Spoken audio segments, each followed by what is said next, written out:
ఉపవాస మనోహరమైన పండుగ అంటే ఏమంటారు? ఏముంది విషయాలు ఈ సమయంలో మనం నేర్చుకుందాం.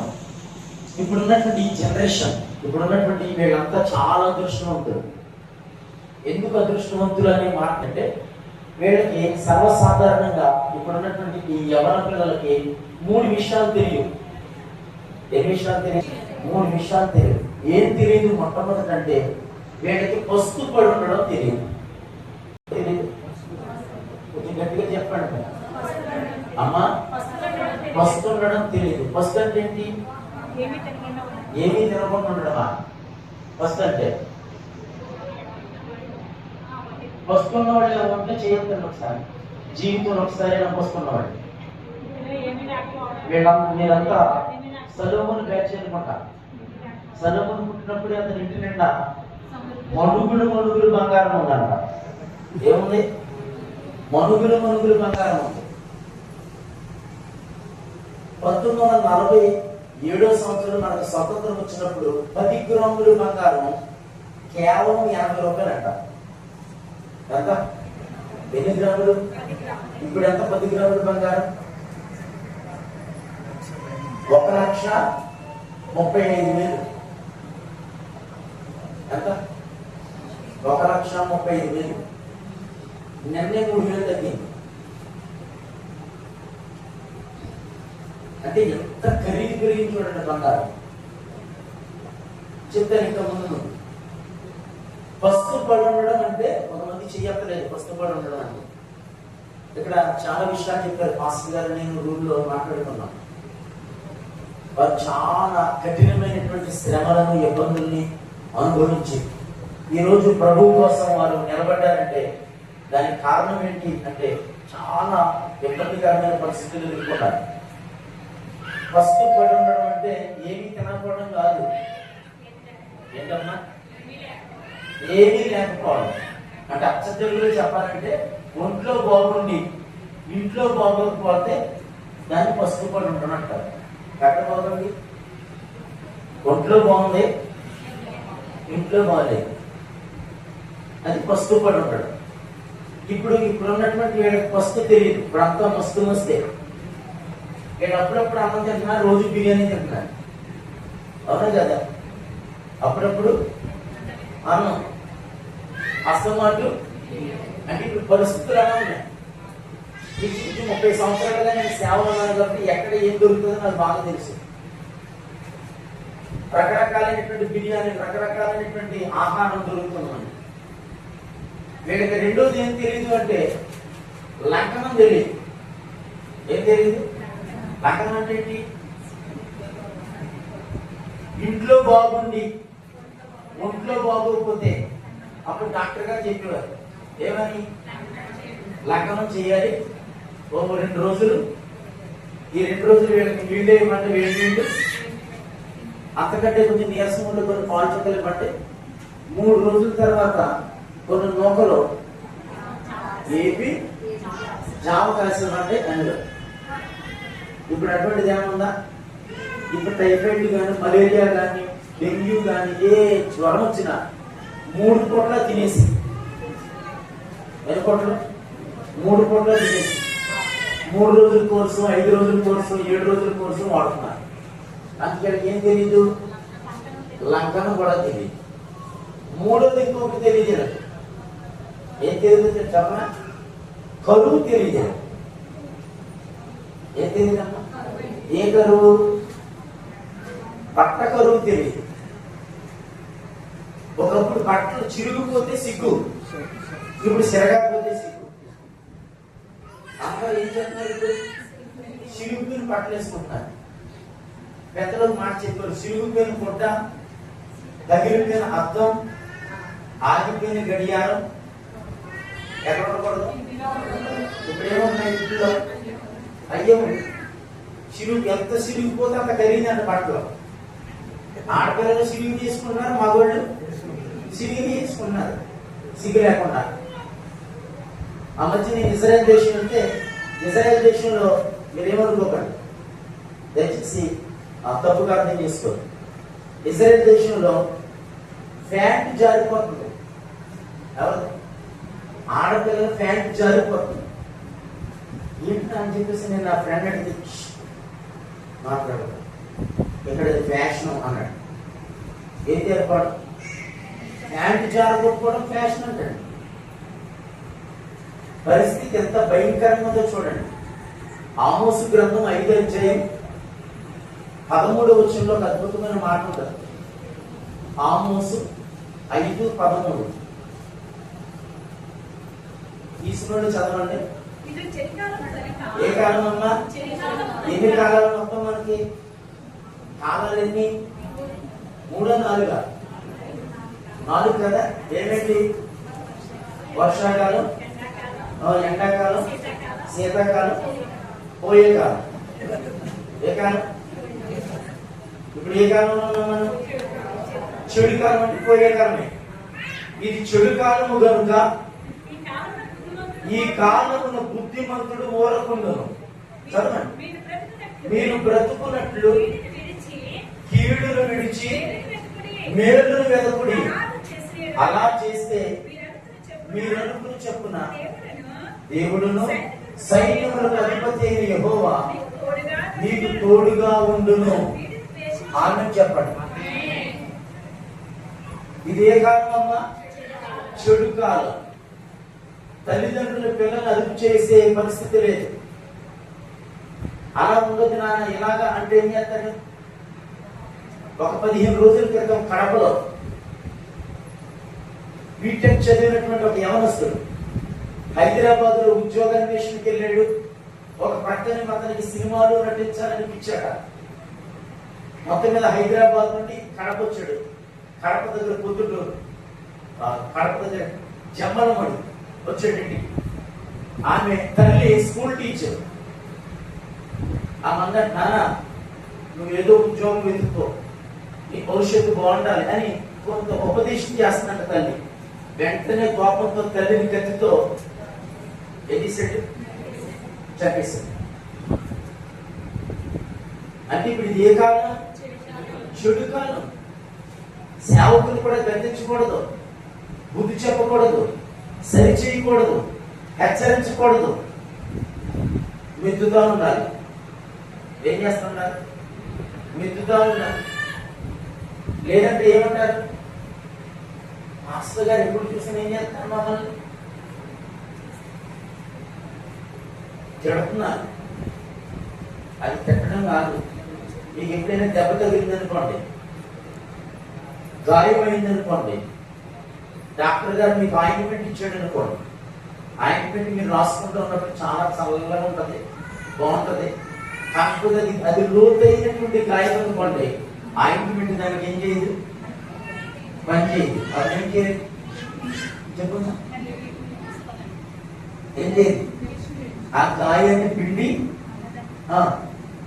డ్రెస్సింగ్ చేయాలి, క్లీన్ చేసి మందేసి డ్రెస్సింగ్ చేయాలి. సిజర్కి కాటన్ పెట్టి ఆ గాయంలో తిప్పుతూ ఉంటే ఎలా ఉంటుందండి? చాలా బాగుంటుంది కదా. చెప్పండి. ఆ డాక్టర్ గారి మేళ్ళ నిలివేనట్టు వస్తుంది. అయినా బాధను పడి మధ్యలో దాచుకుంటాడు అంటే అలా భరిస్తాం. ఆయన కట్టు కట్టేసి వెళ్ళిపోతాడు. 2 రోజుల తర్వాత 3 రోజుల తర్వాత వస్తాడు. వచ్చి ఏం చేస్తాడు? మరలా కట్టుకుంటాడు.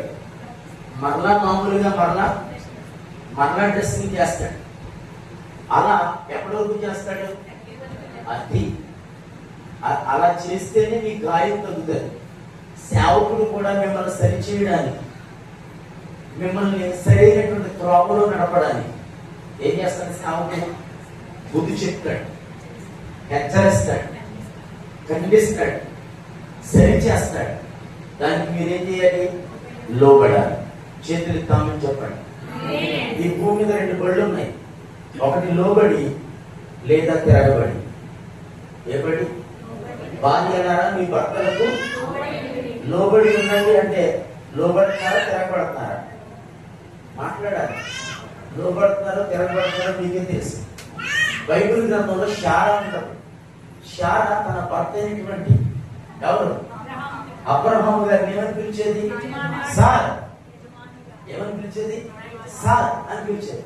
కానీ ఇప్పుడు ఆ మధ్య ఒక పెళ్లి అయిందట. అమ్మాయి పేరు షారట. ఆర్కెస్ట్రాలో మంచిగా పాటలు పాడేది, అద్భుతంగా పెళ్లి జరిగింది. ఓ 15 రోజుల తర్వాత అమ్మాయి మొదటిసారి కాపాడలోకి వచ్చింది. వాళ్ళ ఆయన చాలా ప్రేమతో మంచి కావలసిన అన్ని తీసుకొచ్చి తలుపు పడతాడు. షారా షారా అన్నాడు. లోపల నుంచి అంత కంగారు ఎందుకు ఏమంటారు? అప్పుడు షారా ఏమని పిలిచింది? యజమానుడా అని పిలిచి సార్ అని పిలిచింది.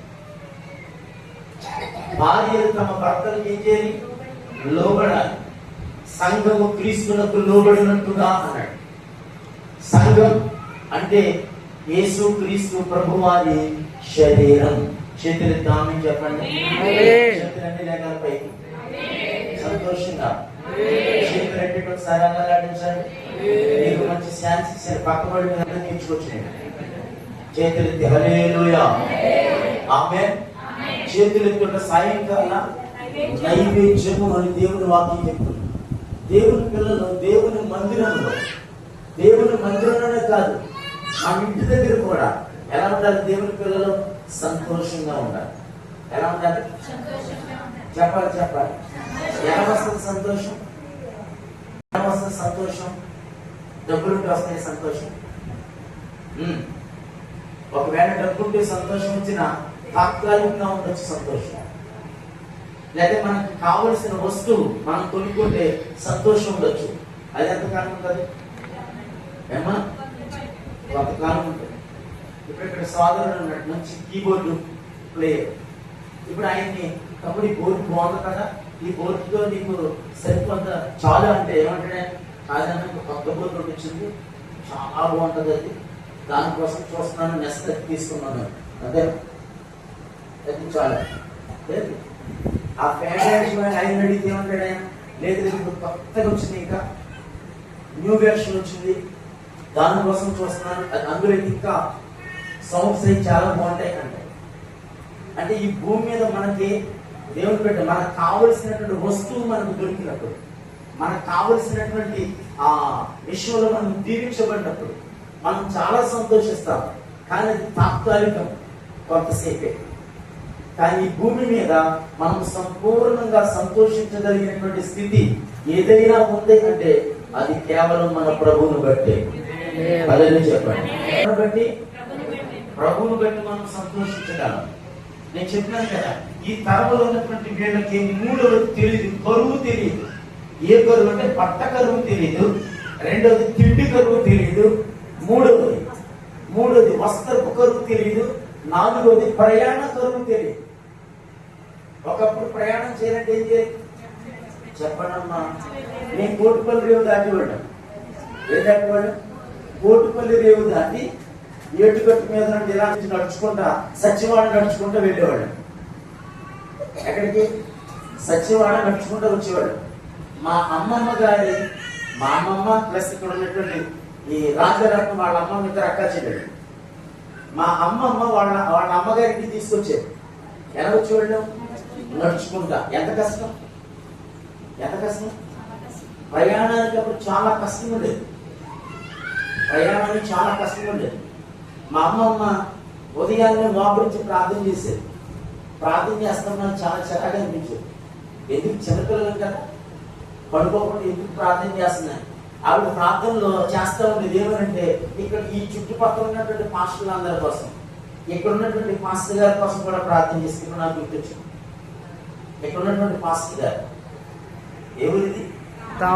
తామరపల్లిలో ఉన్న జోసఫ్ గారు, గంగవరంలో ఉన్న దావీదు గారు, పామరులో ఉన్న పౌలు గారు, సచివాడలో ఉన్న స్వామి ప్రసాద్ గారు, అండ్రంగిలో ఉన్న ప్రకాశం గారు, ద్రాక్షలో ఉన్న దానియేలు గారు, అముజూరులో ఉన్న దానియేలు గారు ఆయన అందరి కోసం ప్రార్థన చేస్తే నేను అనుకుంటే అందరికీ చుట్టాలేమనుకున్నాడు. తెలియదు కదా నాకు. నేను అప్పుడు 3వ తరగతి 4వ తరగతి చదువుతున్నాను. అప్పుడు నేను అనుకుంటే అందరి కోసం ఎందుకు చేస్తే వీళ్ళు ప్రార్థన ఉదయం 4 గంటలకు 3:30కి మొదలుపెట్టి వీళ్ళందరికీ వీళ్ళు బంధువులేమో, వీళ్ళు చుట్టాలేమో, అందుకే వీళ్ళు అందరి కోసం చేస్తారు. ఆత్రికోణంలో ఉన్న వడ్డీ గారు, అంతర్దేశ భాగంలో ఉన్న పరంజ్యోతయ్య గారు, అని అందరి కోసం ఎందుకు చేస్తున్న ప్రార్థన అప్పుడు తెలియదు ఎందుకు ప్రార్థన చేసిందో. కానీ ఆ ప్రార్థన ఫలితం ఏంటంటే మా కుటుంబంలో 10 మంది సేవకులు తెచ్చారు. ఎంతమంది సేవకులు? 10 మంది సేవకులు లేపాడు దేవుడు. అంటే ఆ రోజు చేసినటువంటి ప్రార్థన ఫలితం. నేను మాట చెప్పాను వినండి. సేవకుడు అద్భుతమైనటువంటి సాక్షి చెప్పారు మీ పాస్టర్ గారు. సంఘం నాతో ఉండి నా ప్రతి సమయంలో నా వెనుకుండి నన్ను ధైర్యపరిచారు, నన్ను ప్రోత్సహించారు. అటువంటి సాక్ష్యం సంఘానికి చాలా అవసరం. చాలా మంది సేవకులు చెప్తున్నారు, మా సంఘం అండి నన్ను అసలు పట్టించుకోరండి, మా సంఘం అండి నాకు సరిగ్గా ఇలా ఉంటారని అంటారు. ఇంకొక అద్భుతమైన మాట చెప్పారు. అదేంటంటే ఈ గ్రామం అంతా నాతో నన్ను ఎంతో ప్రోత్సహిస్తారని చెప్పారు. చేతులు చెప్పండి. హల్లెలూయా. కారణం ఏంటండి? కారణం ఏంటి అంటే ఒకటి దేవుని మహాకృప, రెండవది సేవకుని యొక్క దర్శనం, మూడవది సేవకుని యొక్క సత్ప్రవర్తన. ఆమె సేవకుని యొక్క సత్ప్రవర్తన. దానిని బట్టి దేవుడు తన సేవకుని ప్రాంతంలో నిలబెట్టి నడిపించి వాడుకుంటా ఉన్నాడు. దేవుని పిల్లలైనటువంటి మనం, దేవుని బిడ్డలారా, ఒకప్పుడు చాలా కరువు అనిపించాం, శాపం అనిపించాం. ఒక తాటాకిళ్ళలో మనందరం ఉన్నాం. ఇప్పుడు ఇప్పుడు వచ్చినటువంటి వర్షం లాంటి వర్షం వచ్చిందనుకోండి, అర్ధరాత్రి మొత్తం ఒక్క చిలుకు కూడా బయటికి వెళ్ళకుండా మొత్తం అంతా ఎక్కడుండేది? లోపలే ఉంటే చిన్న చిన్న గిన్నెలు, చిన్న చిన్న గుర్తు లేనట్టుంది నీకు. మాట్లాడండి. గిన్నెలు, చెంబులు అన్ని వర్షం పడే దగ్గర పెట్టి కూర్చొని చాలా ఇబ్బంది పడుతూ ఎప్పుడు తెల్లారుతుందా దేవుడా అంటా కూర్చున్నటువంటి రోజులు. కృపగల దేవుడు ఆ శాపం అంతా తీసేసాడు. ఆమేన్ చెప్పండి. హల్లెలూయా. ఏం ఇచ్చాడండి? ఇప్పుడు ఆయన సమృద్ధి ఇచ్చాడు, మంచి ఇల్లు ఇచ్చాడు. ఏం ఇచ్చాడు మనకి? మంచి ఇల్లు ఇచ్చాడు. కింద టైల్స్, పైన సీలింగ్, వాల్కేర్, ఏసీ. కొంతమంది అంటారు ఉదయం అంటారు ఆడ దృష్టిలో 7 గంటలు లేచి కళ్ళేదాన్ని, ఎంత వర్షం కురిసిందా మాకు అస్సలు తెలియలేదే. ఎందుకంటే మేము బయటలు వేసుకుని ఏసీ వేసుకుంటే మాకు అసలు ఏమి తెలియదు, ఏమి వినపడదు మాకు, అసలు మాకు ఏమి వినపడదు. ఇంకా కొంతమంది ఉంటారు, వాళ్ళకి ఆదివారమే గుర్తుండదు. ఏం గుర్తుండదు? ఆదివారమే బయటకు వచ్చినట్టు అన్నాడు. అయ్యో ఈ రోజు ఆదివారమా? అసలు నాకు అసలే అంటే తాను మర్చిపోతున్నామాట. ఎవరు మర్చిపోతున్నావు? నువ్వు దేవుని సన్నిధిని మర్చిపోతున్నావు. ఈ ఉదయకాల సమయంలో దేవుని సన్నిధిలో మర్చిపోతే కలిగే నష్టాలు కొన్ని నేను మీకు జ్ఞాపకం చేయాలని ఆశపడుతున్నాను. రండి దేవుని యొక్క వాక్యం ద్వితీయోపదేశకాండం 8వ అధ్యాయం 11వ వచనం నుండి. ద్వితీయోపదేశకాండం 8వ అధ్యాయం 11వ వచనం నుండి.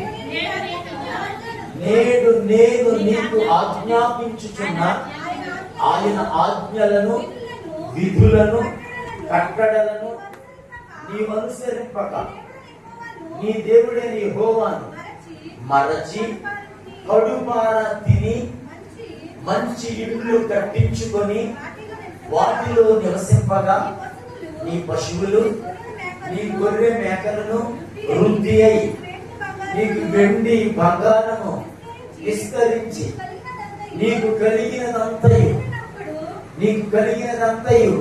వర్ధిల్లినప్పుడు నీ మనసు మదించి దాసుల గృహమైన ఐగుప్తులో నుండి నిన్ను రప్పించిన నీ దేవుడైన యెహోవాను మరచెదవేమో. ఇర్మియా గ్రంథం 2వ అధ్యాయం 32వ వచనం. కన్యక తన ఆభరణములను మరచున, పెండ్లి కుమారి తన వడ్డాణమును మరచున, నా ప్రజలు లెక్కలేనన్ని దినములు నన్ను మరచి ఉన్నారు.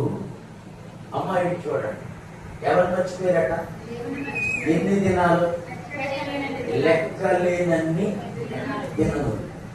కొన్నిసార్లు కొన్ని మాటల్లో కొంచెం ఘాటైన పదాలుగా వస్తే మీరు భరించుకోండి. పూట చాలాసార్లు దేవుని మందిరాన్ని విడిచిపెట్టి దేవుని మందిరాన్ని విడిచిపెట్టి ఎక్కడో ఫంక్షన్, నేను బయట ఉన్నటువంటి సహోదరుల కోసం మాట్లాడట్లా, దేవుని మందిరంలో కూర్చున్నటువంటి మీ గురించే మాట్లాడుతున్నాను.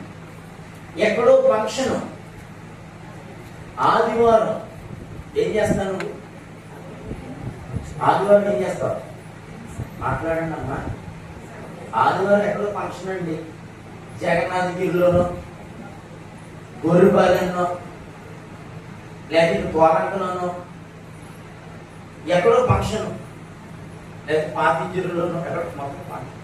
ఏం చేస్తాను చెప్పి ఆదివారం ఆ ఫంక్షన్ కార్డు తీసుకుని చూసిన వెంటనే అయ్యో ఆదివారం దేవుణ్ణి ఆరాధించే రోజు, అది నాకు ఇంపార్టెంట్ అని నువ్వు ఆదివారం మందిరానికి వస్తావా లేకపోతే ఫంక్షన్కి వెళ్తావా? నోరు చెప్పండి అమ్మ, చెప్పండి అమ్మ. ఫంక్షన్కి వెళ్తారు. ఫంక్షన్లో అయ్యి బాబాయ్ పలానా అమ్మాయి లేదా పలానా ఆవిడ ఆదివారం ఆరాధన కూడా మానేసి తామరపల్లి నుండి ఫంక్షన్కి వచ్చిందని నీకేమైనా ప్రత్యేక రెడ్డికి నిస్తారా? అందరికీ పాడేసి చెప్పే పాడతారు కదా. నీకు మాట్లాడటండి, నీకు కూడా ఆ ప్లాస్టిక్ చెప్పు అదే కదా పడతారు. లేదా నీకేమైనా బిడ్డికి నేను ప్రత్యేకంగా తెచ్చిస్తారా? మాట్లాడండి. దేనికి పనికి వస్తుంది? మీరు ఇంటికి తెచ్చుకున్న తర్వాత పిల్లలకి స్నాక్స్ తీసుకొని స్కూల్కి పంపడానికి పని చేస్తుందా? కొన్ని పెరుగు తోడుకోవడానికి పని చేస్తుందా? దేనికైనా పనికి వస్తుందా? 2 రోజులు దాన్ని చూసుకొని 3వ రోజు నాడు ముక్కోడికి ముక్కోడికి ఈ డబ్బాలో సీసాలు పాడేసి సజ్జలో పడతాం కదా. అవునా కదా? అందుకే నేను అంత ఘాటైన పదాలు ఉపయోగించాను చెప్పని. కానీ నువ్వేం చేసావు? అక్కడికి వెళ్ళి 84వ కీర్తనలో కోరహు కుమారులు ఏమన్నారు? ఒక దినం నీ మందిరం ఆవరణములో గడుపుట 1000 దినాల కంటే శ్రేష్టము. భక్తిహీనుల గుడారములో నివసించుట కంటే నా దేవుని మందిర ద్వారము మొత్తం ఉండుట నాకు ఇష్టము అన్నాడు. ఏమిష్టం? దేవుని మందిరంలో ఉండడం ఇష్టం. మన ప్రాణప్రియుడైన యేసుక్రీస్తు ప్రభుని, మన ప్రాణప్రియుడైన యేసునాథుని కలుసుకునేటువంటి రోజు ఆదివారం. నీకు భయం లేకుండా నువ్వు మర్చిపోయి దేవుడిని ఆశీర్వదించిన తరువాత ఐగుప్తు అంటే లోకంలో నుండి నిన్ను ఆయన విడిపించి, దాసుల గృహమైన ఐగుప్తులో నుండి విడిపించి ఎక్కడికి తీసుకొచ్చాడండి? ఎలాంటిది కనాన్ అంటే? పాలు తేనెలు ప్రవహించం. చేతులెత్తి మంచిగా ఆనందం చెప్పండి. ఎలాంటి దేశం అది? పాలు తేనెలు ప్రవహించే దేశం. సమృద్ధి. ఆవులు ప్రతి పూటకు 30 లీటర్లు పాలిస్తాయి. అక్కడ ఎన్ని? మనకలా 2 పూటలు కాదు, 3 పూటలు. 3 ముప్పలు 90 ఒక్కొక్క ఆవు. ఇశ్రాయేలు దేశంలో తేనె గెరిటితో పోసుకుని తినొచ్చు మనం. ప్రతి పూట మనకి 60-70 రకాలు భోజన పదార్థాలు పెడతారు. సమృద్ధి. అంత ఉన్నతమైనటువంటి ప్రదేశాన్ని చెప్పండి. ఈ రోజు దేవుడు మనకి సమృద్ధి అయినటువంటి ఆహారం ఇచ్చాడు. ఆమె చెప్పండి. హల్లెలూయా. కడుపునటువంటి ఆహారం పెట్టాడు. మనకు కావలసిన అన్ని మంచి స్పైసీగా, కారంగా ఎలా కావాలంటే అలాగే వండుకు తినొచ్చు. విదేశాలలో అడగండి మీరు, ఏ దుబాయో, అబుదాబియో, షార్జో, బెహరానో, ఖత్తరో, మస్కట్టో వెళ్ళి అడగండి. వాళ్ళకి అక్కడ ఇటువంటి ఏమీ దొరకవు. చాలా కష్టం అండి, చాలా కష్టం. సరైనటువంటి ఆహారం ఉంది అక్కడ. మన తూర్పు పశ్చిమ గోదావరి ఉమ్మడి జిల్లాలో మనం చాలా దృష్టివంతులం. ఎందుకంటే దేవుడు మనకు మంచి వాతావరణం ఇచ్చాడు. 1. 2, మన చుట్టూ ఉన్నటువంటి వాళ్ళు, మన ఇంట్లో వాళ్ళు అందరూ మంచి మనుషులు. ఆమెనే చెప్పండి. కాదా? మీ అత్తగారు మంచిదేనే కదా, మాట్లాడలేదు. కొంతమందికి అనుమానం ఉంది. మీరు ప్రార్థన చేయండి. ఏమని? మీరు మోకరించి ప్రార్థన చేసినట్టు, ప్రభా నువ్వు నాకు ఇచ్చిన మంచి భర్తను బట్టి, నువ్వు నాకు ఇచ్చిన మంచి అత్తగారిని బట్టి, అత్తమ్మను బట్టి, మాకు ఇచ్చిన మంచి ఆడపడుచుని బట్టి నీకు స్తోత్రం చెప్పండి. కొన్ని నెలల్లో వీళ్ళేమో ఆటు ఎక్కుతారు, ఆడేమో ఆటు దిగుతారు. ఎవరు ఆటు ఎక్కుతారు? ఎక్కడున్న మోడలేమో ఆటు ఎక్కుతుంది, కూతురేమో ఆటో దిగుతుంది. అవునా? మాట్లాడుతుంది. మీకెలా తెలుసు? ఎక్కడ కూడా ఉన్నారు? ఎక్కడ? మా ఊళ్ళో ఉన్నారని చెప్తున్నాను. హల్లెలూయా. అలా ఉండకూడదు. దేవుని పిల్లలు మనం. ఎవరు? దేవుని పిల్లలు. వారి సాక్ష్యాన్ని కాపాడుకోవడమే కాదు, సాక్ష్యాన్ని ఇతరులకు ప్రభావితం చేసే వారిగా ఉండాలి. చేతులు తామించాలి.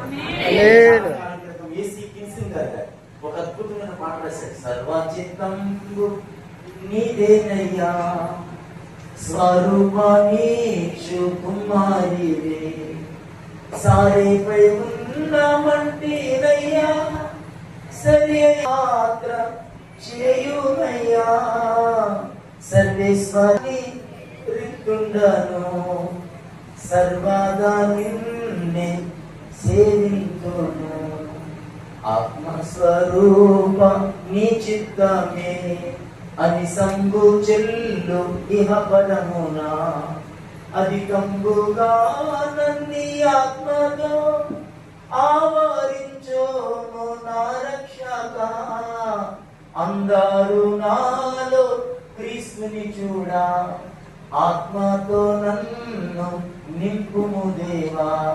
చేతులు తాను ఏం చేయనట? అందరూ మనలో చెప్పాలి. క్రీస్తుని చూడాలి. క్రీస్తు కేంద్రగా మనం ఉండాలి. యేసుక్రీస్తు ప్రభువారు మనలో నివసిస్తే, యేసుక్రీస్తు ప్రభువారు మనలో ఉంటే మన చుట్టూ ఉన్నటువంటి వ్యక్తులను మనం ప్రభావితం చేయగలం. ఆమేన్ చెప్పండి. ఒక వ్యక్తికి నేను సువార్త చేయడం మొదలు పెట్టాను. అతను టైలర్. ఇప్పటికీ నా పట్ల ఆయనే కొడతాడు. 27 సంవత్సరాల నుంచి నాకు ఆయన బట్టలు కొడుతున్నాడు. ఫస్ట్ అప్పట్లో 60 రూపాయలు చెప్తాను. అంత 60 రూపాయలు. ఇప్పుడు 600-700 తీసుకుంటాడు. అతను నేను సువార్త చేయడానికి కూర్చొని ప్రభువుని గురించి చెప్తా ఉంటే అతను ఏం చేసేవాడంటే పసుపు నీళ్ళు కలిపి, నీళ్ళు పసుపు కలిపి, మొహం కలిపి, మొత్తం మిషన్ మీద అన్నింటి మీద చల్లుతా నా మీద కూడా చల్లేసేవాడు. ఎందుకు? ఆయనకి మాట్లాడకుండా ఉంటాడని, ఇక నా దగ్గరికి రాకుండా ఉంటాడని. నేను అలా ప్రభు గురించి చెప్తానే ఉండేవాడు. దేవుని మహాకృప. 7 సంవత్సరాల తర్వాత యేసు ప్రభువుని రక్షకుడిని అంగీకరించాడు. ఆమేన్ చెప్పండి. 7 సంవత్సరాల తర్వాత ప్రభువుని రక్షకుడిగా అంగీకరించాడు. ఆయన భార్య బాప్తిసం పొందారు. కూతురు కొడుకు బాప్తిసం పొందారు. వాళ్ళ అమ్మాయిని గోపాలపురం చేశారు. క్రిస్టియన్ మ్యారేజ్ జరిగింది. మీ ఊరే నల్లవాడి అబ్బాయి. ఎవరు? నల్లవాడు. దుబాయ్లో ఉంటాడు. నెలకి 3.5 లక్షల జీతం. ఎంత జీతం? నెలకి 3.5 లక్షల జీతం. అమ్మగారికి ప్రాణం తీసుకొచ్చేసింది గోపాలపురం అన్నది. వాళ్ళ అమ్మగారు ఊరికది ఎంతైనా చేతులు తీసుకోవాలని చెప్పండి. హల్లెలూయా.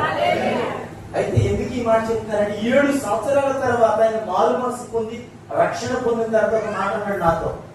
మాస్టర్ గారు, అంటే నేను అతనికి సువార్త ప్రకటించినప్పుడు నేను ఇంకా సేవకు రాను. తర్వాత ఆయన ప్రభువుని నమ్మిన తర్వాత అప్పుడు నేను సేవకు వచ్చాను. ఆయన మాట్లాడుతుంటున్నాడు నాతో, మాస్టర్ గారు మీరు చాలా కాలం ఇంచుమించు 7-8 సంవత్సరాలు నాకు ప్రభు గురించి చెప్పారు కదా, మీరు చెప్పినంత మాత్రం నేను ప్రభువుని నమ్ముకున్నాను అనుకున్నారా అన్నాడు. ఏమన్నాడు?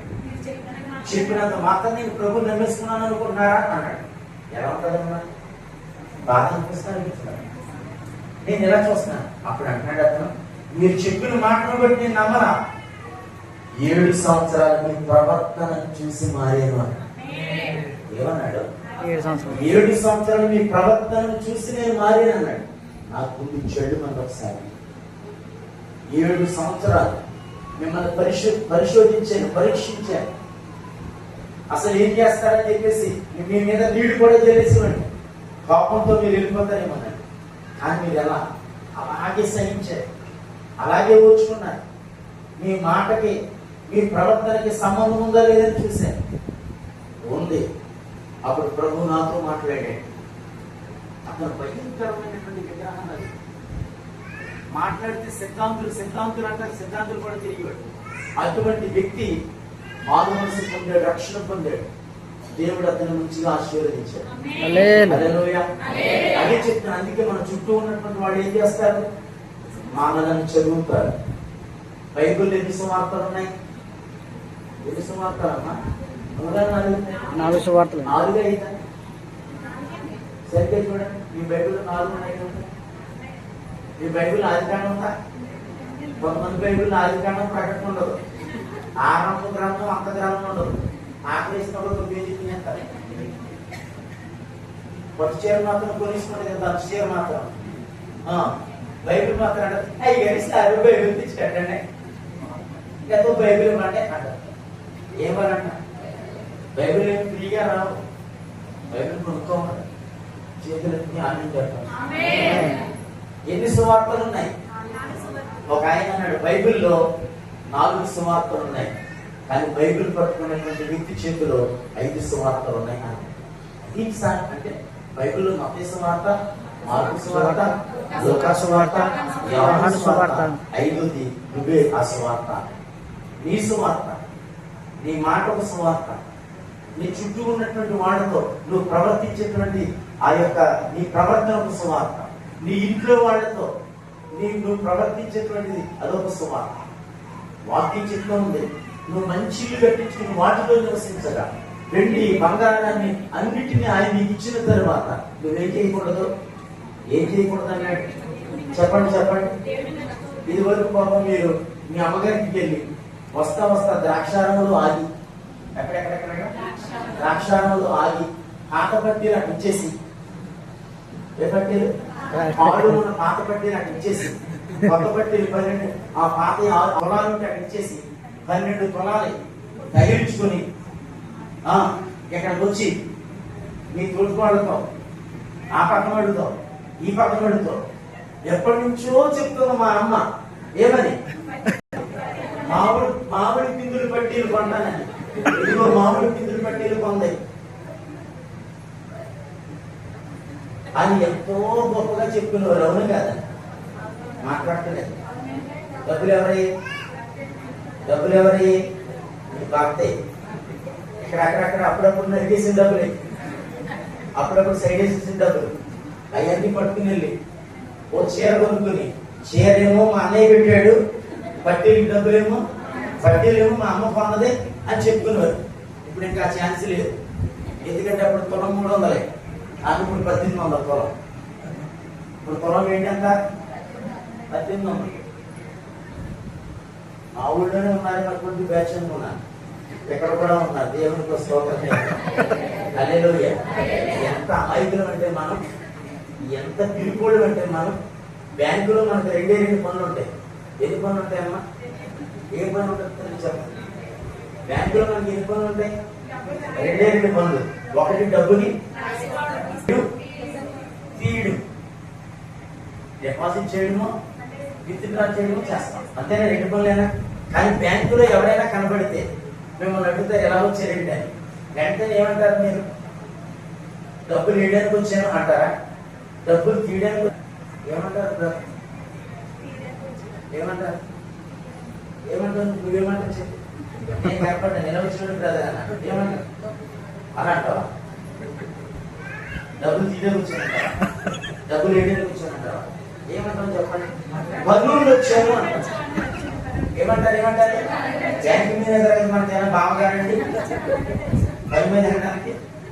ఎంత అమాయకత్వం చూడండి.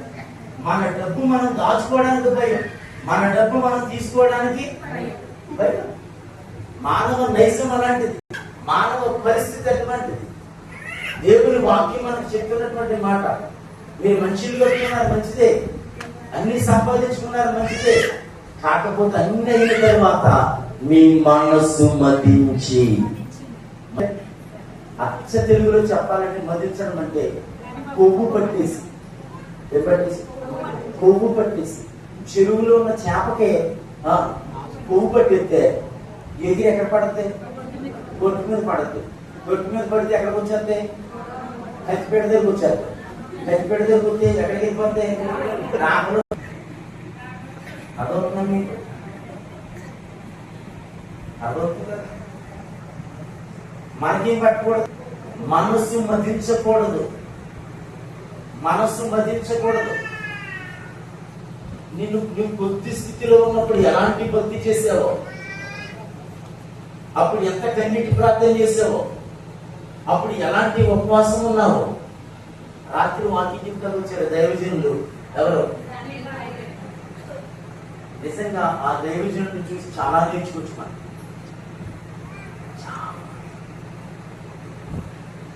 ఆయన ఉపవాసం ఉన్నారనుకోండి, మేమందరం కూర్చుంటాం క్యాబినెట్ లో 5గురు ఉంటాం. దైవజనులు శామ్యూల్ బ్రదర్ గారు, మరి ఆయన ఏమనుకున్నారు, మొత్తం క్యాబినెట్. డానియల్ పాలయ్య గారిని నిన్న ఉదయం శామ్యూల్ చెప్తారు, మమ్మడి వాళ్ళు సేవ చేస్తారే, మంచి సేవ. వాళ్ళ తాతయ్య గారు విజయరత్నం గారిని పరంజ్యోతి గారితో సేవ చేసినటువంటి గొప్ప దైవజనుడు. ఒక రోజంటే ఆయన మమ్మడి గారు బాలయోగ్య సువార్త చేశారండి. ఎవరు? విజయరత్నం గారు మమ్మడి గారిలో బాలయోగి ఉండేవాడు ఒక ఆయన దేవుడు. ఆయన దగ్గరికి వెళ్ళి శివరాత్రి రోజు, ఏ రోజు తీర్థం జరుగుతూ ఉంటే బాలయ్య గారు కూర్చున్నాడు. ఆయన వెళ్ళి విజయరత్నం గారు వెళ్ళి గట్టిగా అన్నాడు. బాలయ్య గారు కళ్ళు ఎలా తెచ్చాడు, ఎన్నో సంవత్సరాలు కళ్ళు తెరన్నాడు, ఇలా కళ్ళు తెచ్చాడు. ఏసున్నాము లేదంటే నరకానికి వెళ్ళిపోతాను అన్నాడు. వెంటనే పోలీసులు వచ్చి ఆయన తీసుకెళ్లి లోపడేసారు రోజు అంతా చేయి. అంత మంచి సేవకుడు మనవడు ఆయన. చేతులు ఎత్తిసుకోకపోతే ఇక రాత్రి వచ్చినటువంటి దైవజనుడు డానియల్ పాల్ గారు, ఆయన గురించి ఎందుకు చెప్తానంటే, ఉపవాసం అంటే ఆయన ఉపవాసం అలాగే.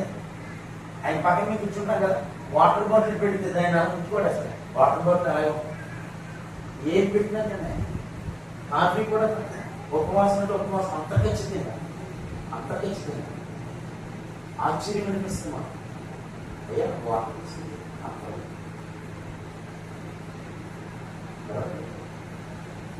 మనం ఏం చేస్తాం? ఉపవాసం అంటే మాట్లాడుతున్నాం.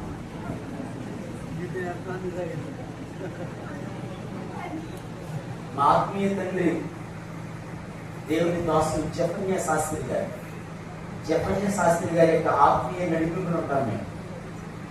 తెలుసా మీకు జపన్య శాస్త్రి గారు ఎక్కడ ఉంటాడు? ఆయన వైజాగ్లో ఉంటాడు. ఆయన ఆత్మీయ నాయకత్వం ఉంటాం మేము. ఆయన మాకు ఆత్మీయ తండ్రి. ఆయన అప్పుడప్పుడు చెప్తుంటాడు, ఉపవాసం ఉన్నానని నేరేడికాయ కూడా నోట్లేసుకోరాట. అమ్మో ఉపవాసం అంటారు. కానీ బొప్పాయి చూసి చేసుకుని తాగేస్తాడు. ఏం నోట్లేసుకోడు? నేరేడికాయ కూడా నోట్లేసుకోడు. కానీ బొప్పాయి మాత్రం చూసి చేసుకుని తాగేస్తాడు. అంటే తినకూడదు కానీ తాగొచ్చే ఉపవాసం అంటే. ఉపవాసం అంటే దేవుడు పెట్టారు. మొట్టమొదట ఈ మధ్య వానపల్లి అనే ఊరిలో వాక్యం చెప్పడానికి వెళ్ళారు. 5-7 రోజులు ఉపవాసాలు. అమ్మ ఉపవాసం కూడా చెయ్యొద్దన్నా, మొచ్చుకోవడం కూడా ఎక్కలేదు. పేరేంటి ఉపవాసం కొట్టాలి. దేవుని పిల్లలు ఉపవాసం కొట్టాలంటే ఉపవాసం ఉండాల్సిందే. దైవజనులు రాత్రి చెప్పుకోవచ్చు, ఉపవాసం లేనటువంటి వాడు ఖచ్చితంగా నరకానికి వెళ్తాడని చెప్పాడు డానియల్ పాల్ గారు. దేవుని వాక్యం అంటే ఒక్క పూట కూటి కొరకు జ్యేష్ఠత్వపు హక్కు అమ్ముకున్న భ్రష్టుడు వ్యభిచారి అన్నాడు యాసావును గురించి. ఈ ప్రపంచంలో ఉపవాసాలు చాలా రకాలుగా చేస్తారు. హిందూ సోదరులు ఉపవాసం చేస్తారు ఉదయం చన్నీళ్ళతో. ఇప్పుడు కార్తీక మాసం ప్రారంభమైంది. చన్నీటితో గజగజ ఊరికి చన్నీటి స్నానం చేస్తారు, ఉపవాసం ఉంటారు. మధ్యాహ్నం అరిటోకు లేకపోతే భోజనం చేయరు. చాలా కఠినంగా, చాలా నిష్టగా ఉపవాసం ఉంటారు. సాయంత్రం మాత్రం దర్శనం ఉన్నారు ఏంటది రొట్టు ముక్క ఒక అరగది ఇడ్లీలో తిని ఉపవాసం ముగిస్తారు. అది మనం ముస్లిం సోదరులు ఉపవాసం ఉంటారు. రంజాన్ మాసం అంటారు. ఏం చేస్తారు? ఉదయం 4 గంటల నుండి సాయంత్రం 6 గంటల వరకు ఏం చేయరు, ఏమి తినరు, ఏమి తాగరు. సాయంత్రం 6:30 తర్వాత అలీం కలీం జలీం మొత్తం తినేస్తారు. జాయింట్లు గీట్లు మొత్తం సంవత్సరం అంతా తిని బాదం పప్పు జీడిపప్పు మొత్తం అంతా 4 రోజులు తినేస్తారు. అది వాళ్ళు ఉపవాసం. చాలా చాలా నిశ్చితంగా ఉంటారు వాళ్ళు. ఎందుకంటే వాళ్ళకి దేవుడు అంటే, ఎవరికి హిందూ సోదరులకి దేవుడు అంటే భయం. దేవుడు అంటే భయం, సారీ దేవుడు అంటే భక్తి. వీళ్ళకి దేవుడు అంటే వాళ్ళకి భక్తి, వీళ్ళకి భయం. అందుకని భక్తిని ప్రదర్శించారు. చెవిలో పువ్వు, నెత్తి మీద చింతలు, చేతికి కంకణం అంటే భక్తి ప్రదర్శన. చాలా భక్తి. వాళ్ళకేమో భక్తి, వీళ్ళకేమో భయం. రెండూ లేకుండా తగలని వాళ్ళు మనం. ఏమి లేదు మనకి, భయం లేదు. 10 గంటలకు ఆరాధన అని ఉంటుంది అక్కడ. 8 గంటలకు మీ ఆరాధన ప్రతి ఆదివారం. మాట్లాడండి 10 గంటలకు. మీరు 11 గంటలకు వచ్చేస్తారా? ఎప్పుడవుతారు? ఎంత పాపం అండి అది.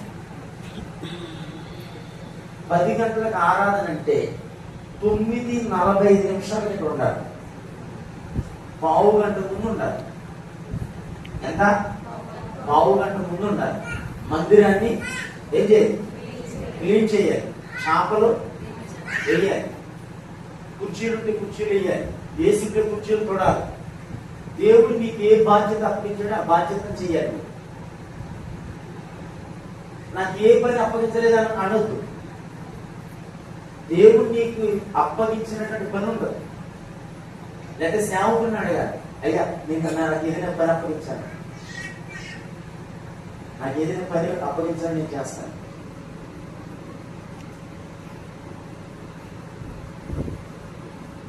ఇక్కడ సేవ చేసినటువంటి దైవజనులు శామ్యుల్ అయ్యారు.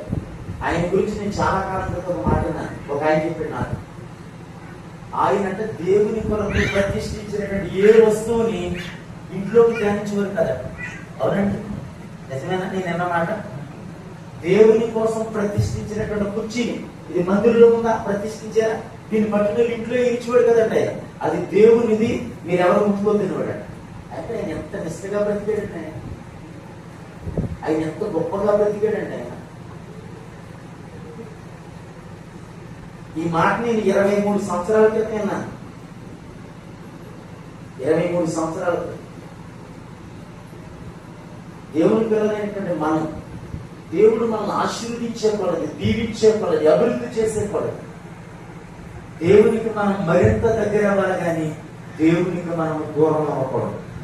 ఆమె చెప్పండి. ఏమవ్వాలండి? దేవునికి దగ్గర అవ్వాలి. దేవునితో మరింత మనం అంటు కట్టుకుని పోవాలి. దేవుని కృప మీద మనం ఆధారపడాలి. దేవుని కృపలోనే బ్రతకాలి. ఆమె చెప్పండి. మందిరం 10 గంటల కంటే 10 నిమిషాల ముందు ఉండాలంటే ఆ రోజంతా దేవునిదే. ఆదివారం అంటే ప్రభు దినం. బైబిల్ ఏమని రాశాడు? ప్రభు దినం ముందు అన్నాడు. ప్రభు దినం అంటే 3 బకెట్లు బట్టలు నానబెట్టమనా? ప్రభు దినం అంటే ఆ రోజు 1 కేజీ మటన్ తెచ్చుకుని తినమనా? ప్రభు దినం అంటే ఆ రోజు నువ్వు చేపల చేత కూర్చోమనా? ప్రభు దినం అంటే ఏంటి? ఆయన మన కోసం చేసినటువంటి సిలువ త్యాగాన్ని జ్ఞాపకం చేసుకోవాలి. ఆమె చెప్పండి. ఏం జ్ఞాపకం చేసుకోవాలండి? ఆయన కృపని జ్ఞాపకం చేసుకోవాలి. ఆయన పునరుద్ధాన శక్తిని జ్ఞాపకం చేసుకోవాలి. ఈ రోజు మనం ఇంత సజీవులుగా ఉండి ప్రభు కోసం మనం ప్రభు మందిరంలో ఉన్నందుకు కారణం ఏంటి? ఆయన మన మీద చూపినటువంటి దయ, ఆయన దయను బట్టి బ్రతుకుతున్నాం మనం, ఆయన కృపను బట్టి బ్రతుకుతున్నాం మనం, ఆయన వాత్సల్యతను బట్టి బ్రతుకుతున్నాం మనం తినే తిండు, మనం కట్టే బట్ట, మనం నివసించే ఇల్లు. చూడండి, కరోనా ఎంతమంది రాలిపోయి, ఎంతమంది సేవకులు, ఎంతమంది ప్రజలు, లెక్క ఉంది ఇప్పటివరకు? ఎంతమంది చెప్పారు? గవర్నమెంట్ చెప్పిందా?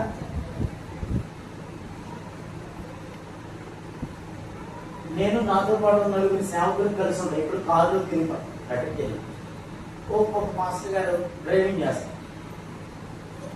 కరోనా టైంలో దిగితే శానిటైజర్, ఎక్కితే చేతుల్లో కూర్చో.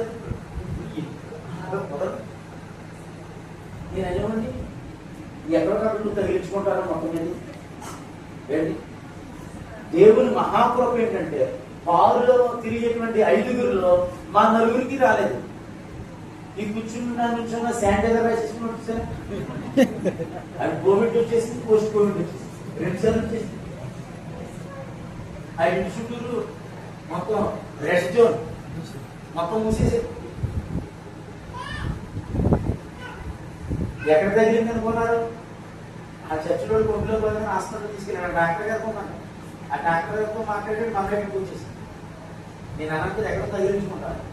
దేవుని కృప ఏంటంటే శానిటైజర్ రాసుకోకపోయినా, మాస్క్ పెట్టుకోకపోయినా మా చుట్టూ ఉన్నటువంటి అందరికీ వచ్చింది కరోనా, మా ఇంట్లో రాలేదు. ఆమె చెప్పండి, గొప్ప విషయం చెప్పట్లేదు నేను.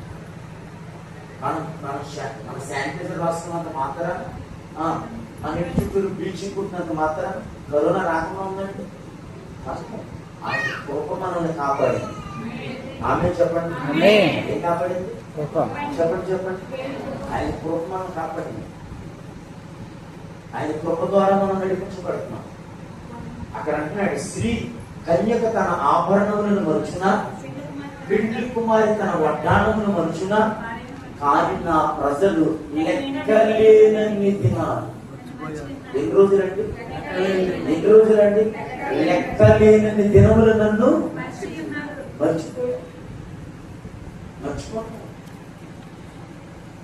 కొంతమంది చూడండి, మందిరానికి వస్తారు, మా పాప కోసం ప్రార్థన చేయండి, అందరికీ పెళ్ళి అవుతున్నాయి, మా పాప వాళ్ళు అవ్వట్లేదు ఇంకా అంటే మా పాప అవ్వలేదు, అందరికీ అయిపోయినండి. మొత్తం సేవకురాలు ప్రార్థన చేస్తారు, అమ్మాయికి పెళ్ళి అవుతుంది. పెళ్ళి అయిన తర్వాత మరలా మొదలు పెడితేమని పిల్లలని, మళ్ళీ పిల్లల కోసం ప్రార్థన చేస్తారు. మళ్ళీ చేసిన తర్వాత అమ్మ